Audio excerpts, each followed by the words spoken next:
ಇವತ್ತು ಪೂರಿ ಮಾಡಿದೆ. ಪೂರಿ ಮಾಡೋದು ತೋರ್ಸೋಕ್ಕಾಗಲಿಲ್ಲ, ಟೈಮ್ ಇತ್ತಿಲ್ಲ, ಮಕ್ಕಳು ಸ್ಕೂಲಿಗೆ ಹೋಗಬೇಕಾಗಿತ್ತು. ಸೊ ಹಾಗಾಗಿ ಇವತ್ತು ಬೆಳಗ್ಗಿನ ತಿಂಡಿಗೆ ಟಿಫಿನ್ಗೆ ಪೂರಿ ಮಾಡಿದ್ದೆ. ಟೈಮ್ ಸಿಕ್ಕಿಲ್ಲ, ಸೊ ಅವ್ರಿಗೆ ಏನು ಅನ್ಕೋಬೇಡಿ, ವಿಡಿಯೋ ಮಾಡೋಕ್ಕೆ ಹೆಂಗೆ ಮಾಡೋದು ಅಂತ ಇದೆಲ್ಲರಿಗೂ ಗೊತ್ತಿರೋದೆ. ಬಟ್ ಇವತ್ತೇನು ಮಾಡಿದೆ ಬೆಳಗ್ಗೆ ಅಂತ ನಿಮಗೆ ಹೇಳಬೇಕಾಗಿತ್ತು, ಹೇಳ್ತಾಯಿದ್ದೀನಿ ಅಷ್ಟೇ. ಇನ್ನು ಮಾಡ್ತಾಯಿದ್ದೀನಿ ಪೂರಿ.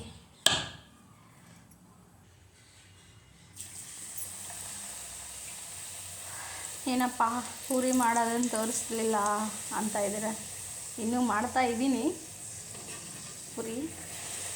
ಇದೇ ನನ್ನ ಕೆಲಸನೇ. ಬೆಳಗ್ಗೆ ಮಕ್ಕಳೆಲ್ಲ ಸ್ಕೂಲ್ಗೆ ಹೋಗ್ಬಿಟ್ಟು ಜಸ್ಟಿಗೆಲ್ಲ ಹೋದರು, ಹಂಗಾಗಿ ಇನ್ನೂ ಮಿಕ್ಕಿತ್ತು ಹಿಟ್ಟು ಮಾಡೋದು.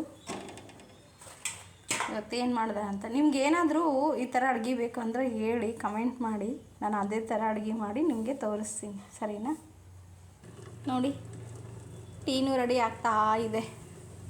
ಆಯಿತು, ಟೀ ಆಯಿತು ಅಂದರೆ ಟಿಫಿನ್ ರೆಡಿ, ಎಲ್ಲ ಫಿನಿಶ್.